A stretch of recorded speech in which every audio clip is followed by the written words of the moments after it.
প্রতিটা জিনিস অনেক পছন্দ করে কেনার পরেও মনের ভিতর কেন যেন একটা শান্তি পাই না। এরকমটা কি শুধু আমার হয় নাকি তোমাদেরও হয়? তাপসীস কুকিং ব্লগের নতুন ভিডিওতে সবাইকে স্বাগত জানিয়ে আজকের ভিডিওটা শুরু করছি। আশা করি তোমাদের ভালো লাগবে। আসলে যখন রান্না করতে করতে গ্যাস শেষ হয়ে যায় তখন আসলে খুবই প্রয়োজন হয়, মনে হয় গ্যাসের পাশাপাশি অন্য কিছু যদি থাকতো ঘরে তাহলে মনে হয় খুব ভালোই হতো।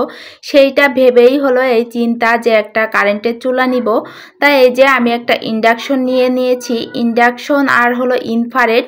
তা আমি চিন্তা ভাবনা করে দেখলাম যে আমি যেহেতু সবসময় রান্নার জন্য নিচ্ছি না, সেহেতু আমি হলো ইন্ডাকশনটা নিই।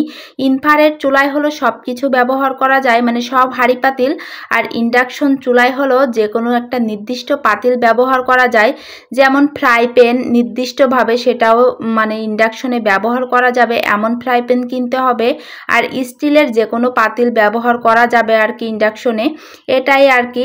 তা আমি ভাবলাম যে এটাই নিয়ে নিই, কিন্তু কেনার পরে তো আমি যখন চেক করতেছিলাম তখন আমার মনটা ভীষণ খারাপ হয়ে গেছে।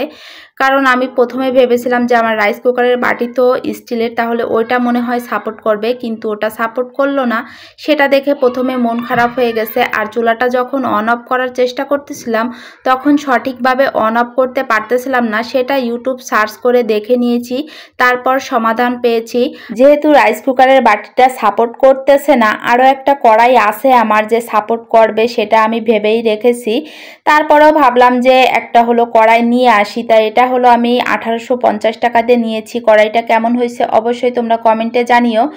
তাই আমি হলো ওই দিন হলো রাত্রে রুটি বানাচ্ছিলাম, যে রুটিটা বানিয়ে দেখি কেমন হয়। এই তাওয়াটাতে বানাচ্ছিলাম যেটা আগে ছিল আমার কেনা, কিন্তু এটাই রুটি ভাজতে গিয়ে হলো প্রবলেম। দেখি কি এটা দিয়ে রুটি ভাজা হচ্ছে না। একটা রুটি ভাজার পরে চুলাটা অলরেডি অফ হয়ে যাচ্ছিল। আমার তো ভীষণ মন খারাপ হচ্ছিল। ভাবলাম যে চুলার কি সমস্যা, আমি কি তাহলে চুলাটা কিনে ভুল করেছি? এই যে শুরু হলো মনের ভিতর একটা অন্যরকম, যে আমি আসলে হয়তো সঠিকভাবে কিনতে পারিনি, ভুল হয়েছে। তা যাই হোক, পরে পাশের ভাবি বলতেছিল যে না, এটা হলো কড়াইয়ের সমস্যা, কড়াইটা সাপোর্ট করতেছে না।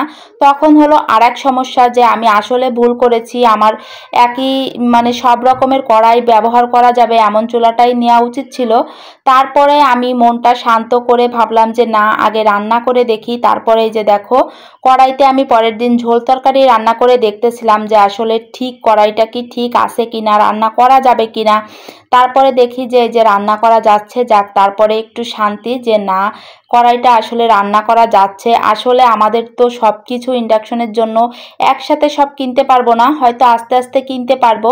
অন্তত এই যে 2টা কড়াই যদি থাকে তাহলে কিন্তু এটা চালানো সম্ভব হবে, না হলে কিন্তু আসলে অনেক কষ্ট হয়ে যেত আমাদের মতন মানুষের। এজন্যই প্রথমে বলতেছিলাম যে কোনো কিছু কেনার পর আসলে কেন জানি শান্তি হয় না, পছন্দ করে তো কিনি। তা যাই হোক, পরে আমার কিন্তু এটা খুবই ভালো লেগেছে রান্না করে, আসলে অনেক পাওয়ারফুল। আমি হলো ইন্ডাকশন ছাড়াও ইনফ্রারেড চুলাগুলোতে রান্না করেছি, কিন্তু এতটা ভালো ফলাফল পাইনি। যাক, রান্না টান্না করার পর এখন একটু ভালো লাগতেছে মনের ভিতরটা। আমার চুলাটা কেমন হয়েছে অবশ্যই কমেন্টে জানিও।